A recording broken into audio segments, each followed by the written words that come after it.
تک بحث کرتا رہا کہ بشتی دروازہ نہیں اور پہلے کھولنے کی کوشش کر رہا ہے. اے شریعت محمدی وچ کوئی شخص کوئی مولوی کسی دے باپ دا جنازہ نہیں پڑھا سکتا. اے منیجر اوقاف اور ایڈمنسٹریٹر انہوں نے زیادتی کی ہے اور انہوں نے 850 سال رسومات نو پامال کرنے کی کوشش کی ہے.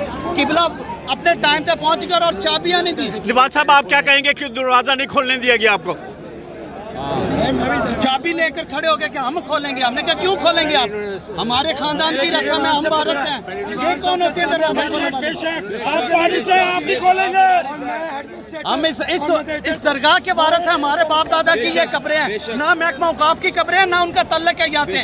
سارا پیسہ لے کر جاتے ہیں, ہم خاموش ہیں. اب یہ ہماری رسومات کھینچین کر سپریم کورٹ کے آرڈر کو انہوں نے وائلیشن کی ہے. ہائی کورٹ کے آرڈر کی وائلیشن. آپ کیا کہتے ہیں آج کے ہائی کورٹ نے اور سپریم کورٹ نے واضح لکھا ہے سجادہ نشین پرفارمنس بائی رسومات, محکمہ اوقاف اونلی متولی انتظامات. تمام ایڈمنسٹریشن جو ہے محکمہ اوقاف کرے گا, لیکن سجادگی کے معاملات میں محکمہ اوقاف مداخلت نہیں کر سکتا. ان کے خلاف ہم نے اب ریٹ فائل کرنی ہے جو انہوں نے آج کنٹیم کی ہے. ہمارے پاس سارے ریکارڈز ہیں. جی ٹھیک ہو گیا.